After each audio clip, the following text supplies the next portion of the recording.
KNOX FM. Mark, glad to be with you on this gorgeous, gorgeous Tuesday. Mitch, Drew, welcome. Good to have you two in studio. How are y'all doing today? Oh, it's wonderful to be here. Yeah. Pretty beautiful day. It is a beautiful day.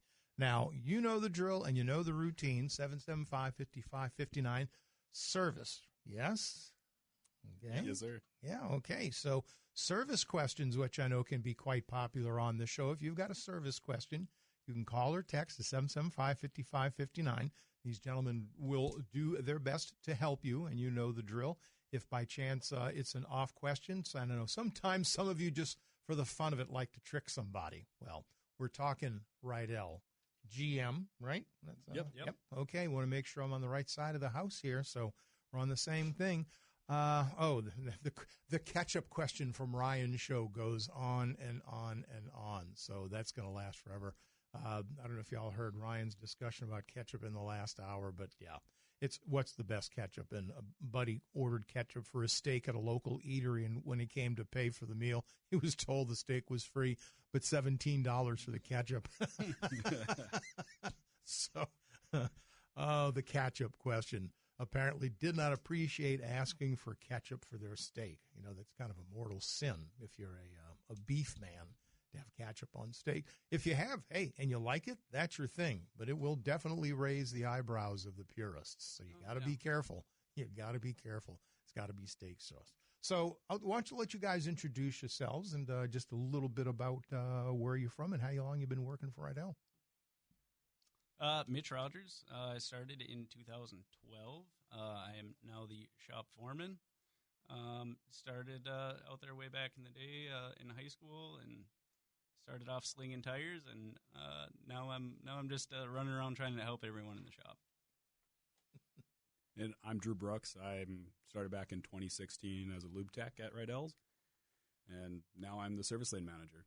So I've been there for about 9 years. Well, there you go. So, well, thank you, gentlemen, for being willing to come on out and chat with us today.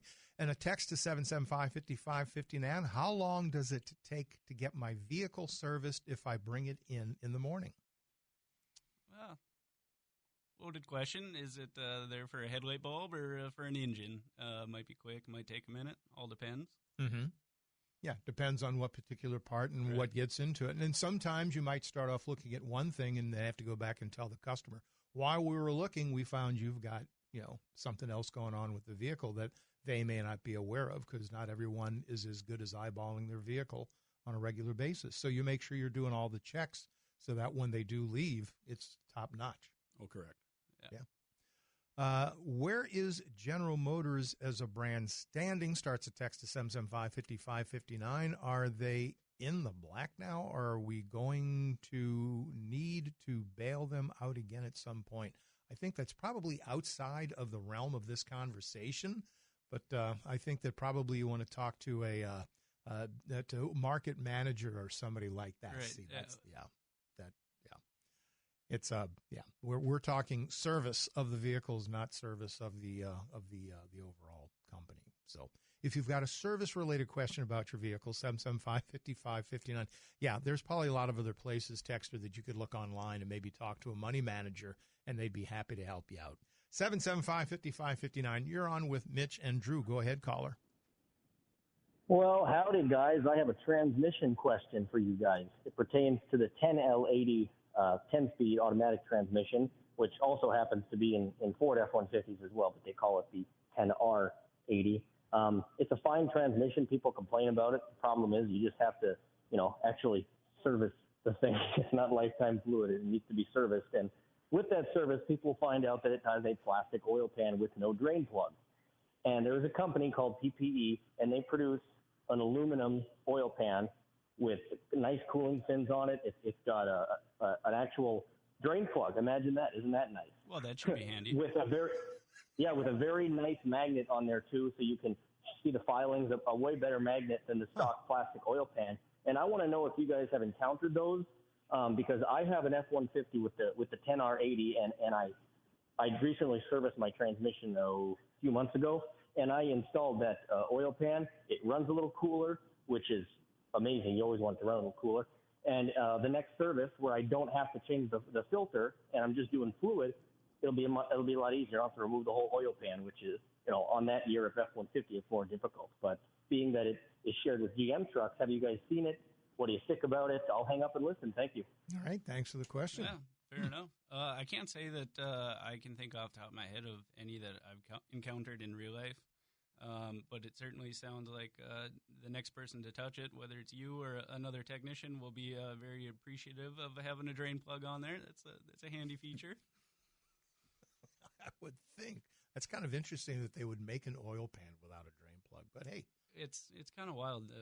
Dipsticks and drain plugs, like what you'd think would be a given, are starting to become far and few between. Yeah. Well, I forget the vehicle I had, but the oil filter was mounted into the oil pan, so you had to basically get a handful of oil when you were changing the oil filter. That was a Chevy back in the day. A couple of texts to 775-5559. Is paintless dent repair a service repair or a body shop repair? And does Rydell's offer this service? Yeah, it'd be body side. Certainly they do it. I'm not the expert on it, but body is. Yeah, you could definitely call and get scheduled with them.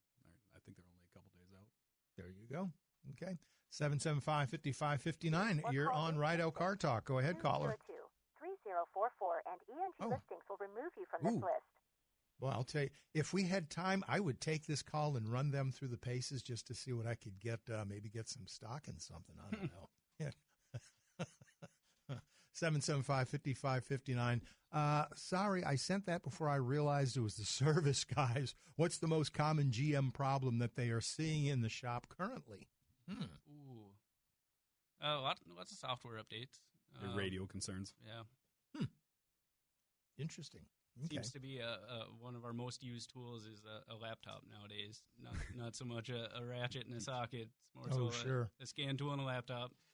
And that gets you down pretty much to the area that you got to look at. It gets you in the direction. Yeah. So the technology has really come a long way on your side of the house as well. Right. Oh yeah.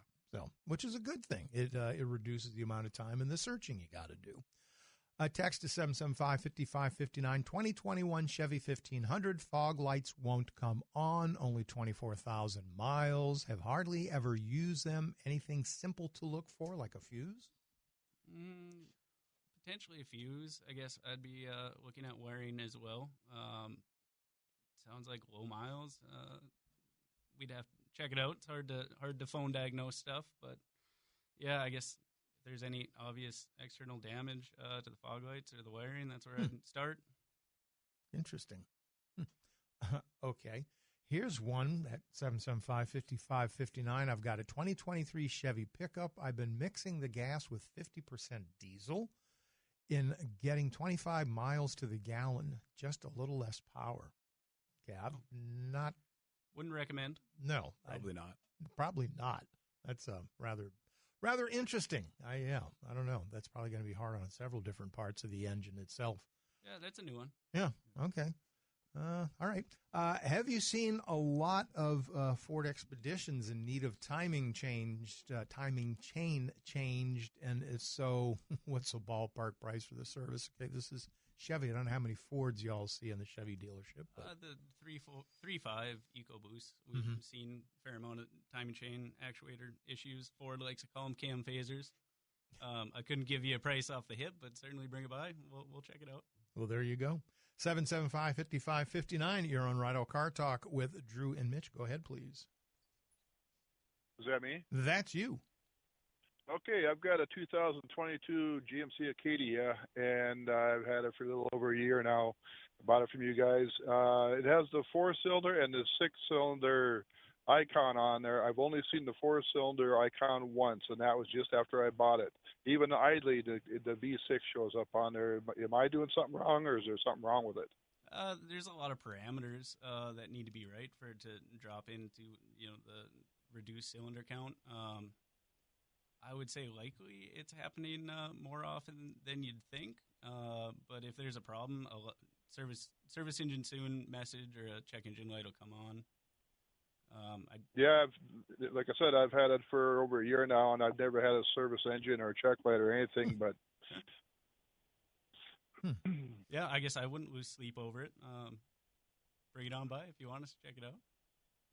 All righty. Well, thank you. All right. No, appreciate the call. Yeah, I mean, sometimes it's worth taking a basic look at it just to make sure there's not something else hidden in the background that's going on. Right. You talk about the laptop in the system; it might have a flag in there that isn't risen to the level of flashing up on the user screen. Something kind of in the background as a warning. So, yeah, not a bad idea to get it looked at. 775-5559. Have the service guys dealt with the starting of the recall or TSB? Okay, I'm not sure what that. I'm going to venture a guess it's maybe the L87 recall.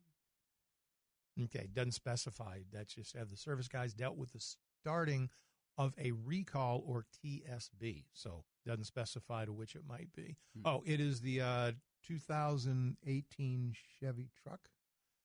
Oh no, this is a different one. Mitch, I drew a check engine light on a couple of months ago. It went off, had diagnosed as an oxygen sensor. What could that be, and does it cause the engine to do as far as running on a 2018 Chevy truck? I mean, quick, easy answer. Likely, oxygen sensor could be harness to it or control module for it if it gets super involved. But shooting from the hip a little bit, usually a oxygen sensor issue. Mm-hmm. That seems to be. I remember I had a regular gas Suburban, and that was a somewhat common problem. 2005, somewhat of a common problem with the oxygen sensors getting wonky. So they're important sensors. They control the air fuel ratio going in. So Yep, it's a big deal. It is a big deal. 2006 Trailblazer dome light doesn't shut off when the door is closed. Door switch. Be looking at the door latch, maybe door harness. Okay. Likely the vehicle isn't seeing the door opening and closing. Okay. Typically, bring it into the service shop and let them take a look at it just in case there's something a little more weird in the background going on. Right. 775-5559. You're on Rydell Car Talk. Go ahead, caller.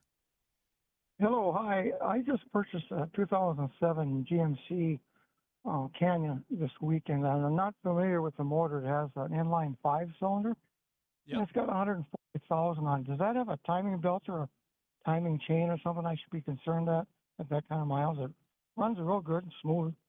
If it runs great, keep up on maintenance. I always say treat them right, and they'll treat you right. I guess if you don't have any concerns, issues at the moment, then I wouldn't let it keep you up at night. And if you're trying to do like preventative maintenance, you could always run a Carfax maybe and then see if the previous owners did it. And if not, you could always bring it in and we can give you a quote or look at it that way.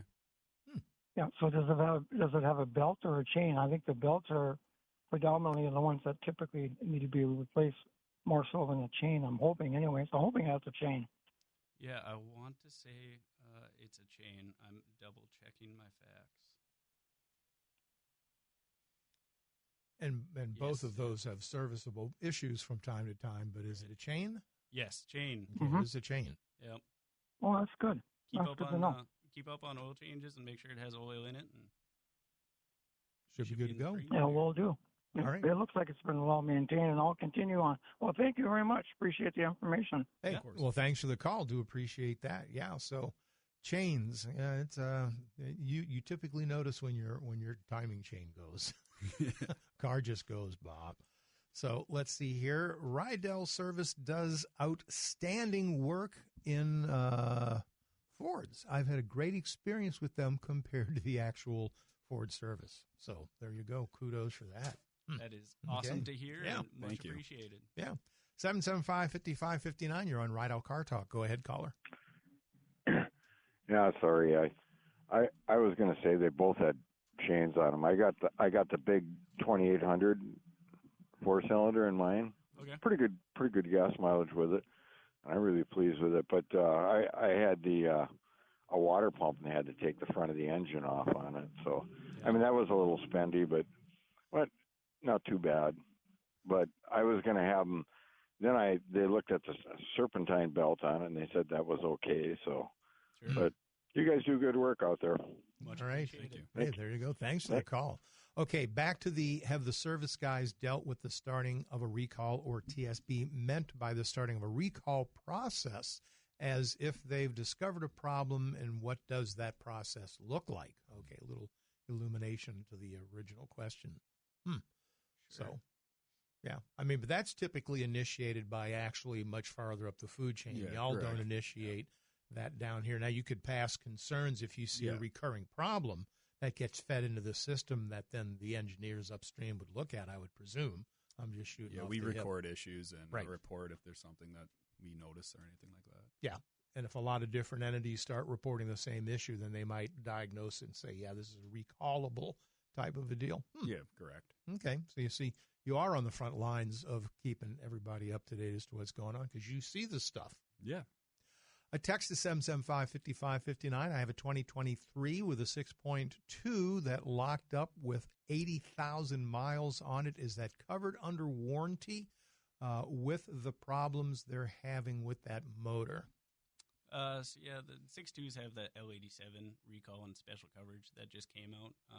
Very likely would be related. Yeah, they're VIN specific right now, and so it might be released. If reach out to me personally, I could run your VIN number and check into it, and that way we could see if you have some coverage in regards to your engine and go from there. All right, 775-5559. Okay, a texter sent me an image. This is an oil pan I purchased. The kit comes with Motorcraft transmission fluid and filter.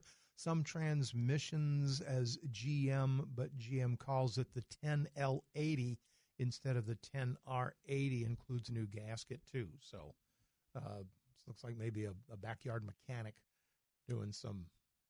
Yeah, it must have been that previous call in that was talking up the upgraded pan. Yeah, must be because it's a picture of a kit. Can't see the brand, but 10R80 OEM Ford transmission service kit and PPE black deep pan for 17 F-150 plus. So apparently it also crosses over to the GM side. Yeah, can't say that was on my radar, but I'll have to check it out. Okay, well, there you go. Does a 2019 GMC Acadia with a V6 have the displacement on demand option? Ooh, 2019, very likely. Would have to verify with the VIN, but yeah. There you go. Okay. 775-5559, you're on Rydell Car Talk. Go ahead, caller. Say, back up a little bit to what type of vehicle did that guy have? And then what was the ratio? Was he doing half gas and half diesel in it? Yeah, not sure. Not quite sure exactly what that was about, but I've not heard anybody using a mix of diesel and gasoline in a diesel engine. I don't think he'd be going through too many tanks of that, and you'd have quite a bit of sludge buildup or something. Your plugs would definitely get fouled out pretty quick, you'd think. Yeah, it's not confirmed, but he may have been calling from the side of the road. Thanks. All right, thanks for the call. That is interesting. I mean, I know my father-in-law was a mechanic, and he talked about every now and then he'd put a small amount of diesel in a gas engine, said it had the lubricity in the diesel fuel was helping with the rings for these older, and it was older vehicles. So, But he said it had to be a very small percentage, like 2-3%, and you didn't do it very often. But I've never heard of a mix of that ratio. Okay, a couple more texts to get to at 775-5559. Let's see here. 2015-18 GM 8L90 transmission been recalled yet? Will they be? Nothing that I'm aware of. Just those updates, I believe. Or is that? I think that was actually more recent. Yeah. Okay. So and as far as the will they be, that's totally outside of y'all's control anyway. That would come from far up the food chain again. If there's a consistent recognition of an issue associated with a particular part. Yeah, the guy, whoever sent that in, could definitely send us their VIN number, and we could check on that as well. Okay, sure.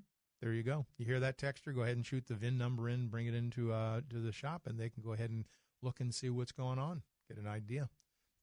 A text to 775-5559. Does GM classify fluid seepage as normal, or is it a leak?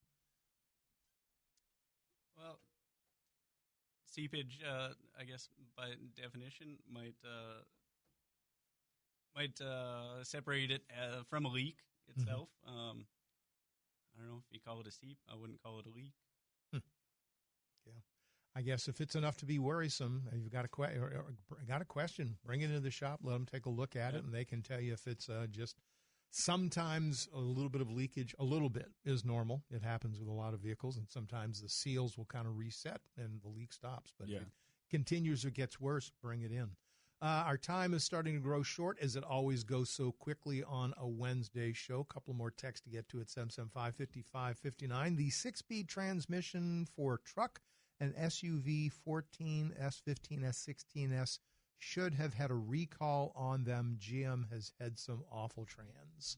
So it looks like maybe there's an individual that's got some transmission experience there with some of these vehicles. Yeah, definitely text 701-772-7211 with your VIN number, and then we get take it from there and hopefully get you some more information and go from there. Yeah, okay. So there you go. There's service with a big smile. I saw it myself. Let's see here. Yeah, continued. I have the extended warranty on the, this is for the 8L90, 5 times in 4 months to Rydells for the same issues I once told need a transmission. So, yeah. So, there you go. And have an extended warranty. So if they need to bring a vehicle into you, what's the best way to do that, make that happen? Definitely just call 701-772-7211. You'll get our call center if you want to talk to an advisor. You can go from there as well. Love to get you scheduled, get you looked at, and hopefully taken care of. Okay, there you go. So, okay, any last parting thoughts? Yeah. Time flies. It's pretty crazy. Yeah, it's a quick 20, 30 minutes. Yeah, and thank you guys. So, no, are you kidding? Thank you very much, Drew and Mitch, for coming in on this Tuesday, Rydell Car Talk. Every Tuesday in the first half hour, KNOX afternoon, 3 to 3:30 there's about. So glad you gentlemen are here, and I hope you have a great rest of your day. Let me see here. We'll sneak one last one, and I'm going to kick you out. Have a 2025 Sierra with a 5.3. Should I use Dexos or Mobile? Whatever's recommended on the oil cap owner's manual. I believe it's 020 Dexos on that. Mobile 1020 is definitely an option too. They're relatively pretty similar nowadays. So Dexos is a good oil. Yeah. All right. There you go. A quick one. All right, gentlemen. I hope the rest of your day goes as well as this. Yeah. Well, thanks for having us. Hopefully we were able to be a little helpful. Oh, yeah. Yeah. And I'm sure we'll hope to see you again at some point. Oh, yeah.